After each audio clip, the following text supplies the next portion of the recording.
Would it surprise you if I told you this 12-volt tool can drive this screw faster than this 24-volt one?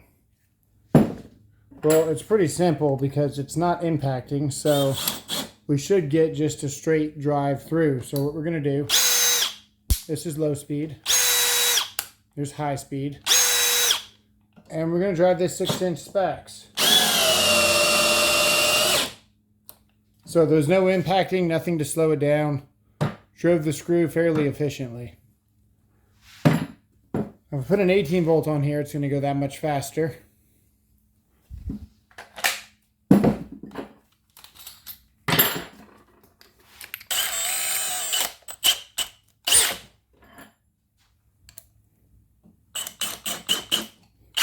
Also in speed 2, the fastest speed.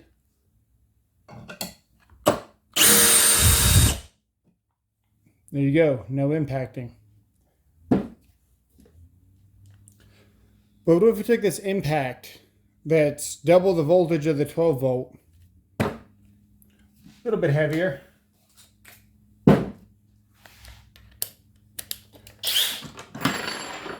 what we know from impacts is that they got to slow down to impact because of the slipping. But this flex actually has enough torque to send this all the way through without impacting. I'll show you. So would you be surprised if we took this Milwaukee and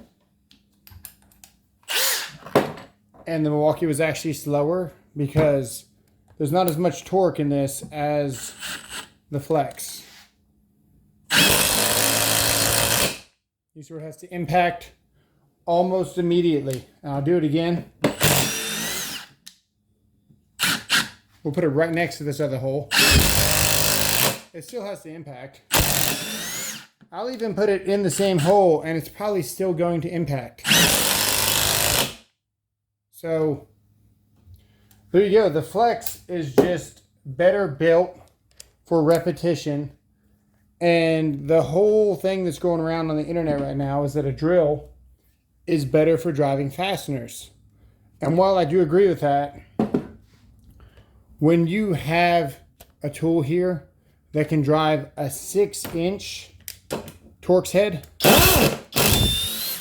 which is a T30 at that's a T30. I don't think it's open for debate anymore. I think that if you get the right tool for the job, which would be this flex impact, you can see where it doesn't need to impact. It doesn't slow down. You get higher RPMs on an impact than a drill ever could. And it's just more versatile. If you're on a ladder one-handed and you start to get that grab that drills do, you know, you can tend to get thrown off your balance with the drill. It's definitely more dangerous to use one-handed. So that's where the whole using your body, and if it's in reverse, put it against your body this way. And if you're in drive, put it against your body that way. And all that stuff comes into play. Yeah, there's different methods on using a drill and to do it safely. But I think for driving fasteners, the question is out, because typically nobody's really driving fasteners larger than 6 inches anyway. This is a little bit extreme. I think we can all agree on that. And this is going to be my weapon of choice.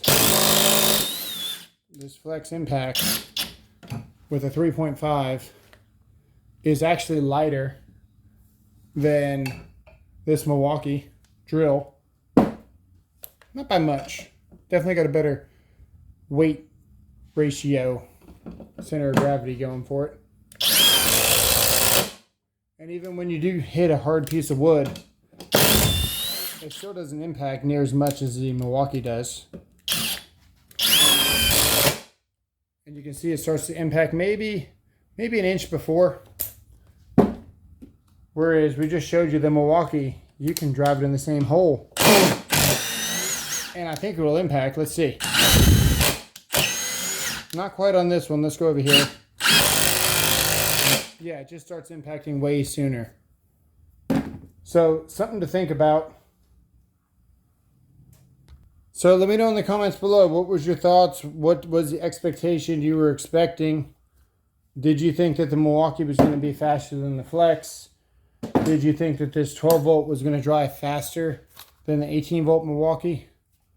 And what are you guys going to do differently on your job site? Because for me, I'm not doing anything differently, because the Flex has always been there for me, and it's always had the raw torque that I knew that it had, and I knew what choice I was going to make just after 5 minutes of using this. So a lot of people say, hey, you seem like you have a lot more Milwaukee, and what do you still think about the Flex?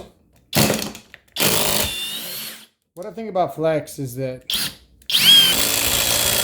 they got some pretty terrible marketing going on right now, and them doing a weird shift in Lowe's.